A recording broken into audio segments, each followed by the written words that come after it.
Wonderful. Let's move on and talk about our next topic, which is thinking about where in the process the service delivery can fail. It's one thing just to simply say, Teams is down, it's Microsoft's fault. Maybe not. I mean, and probably not. There's a lot of other things that can go wrong. This is like saying, if you have a car and you go, it's always the tire. Not necessarily. There's a lot of other moving parts. So let's take a look at the next slide.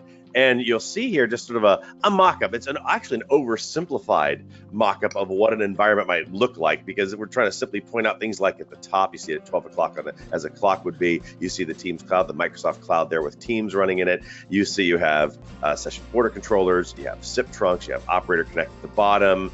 Over on the right-hand side, you actually have people that you're trying to connect with on the right-hand side, and on the left is the actual user that's trying to connect. And what's even missing from this graphic, which would make it even more complex, is, and Evan, you kind of touched on this just when you talked about things like quality of service, whether you're going across the internet or you're internal in a network.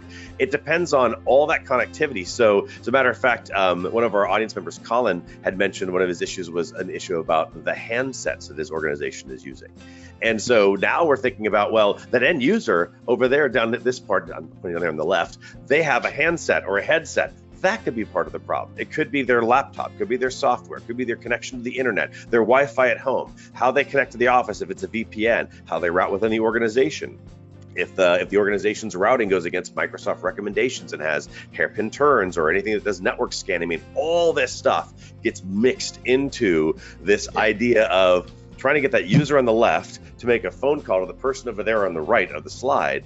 And it's just not as simple as saying, it's Teams or it's Microsoft, because a lot of things can go wrong.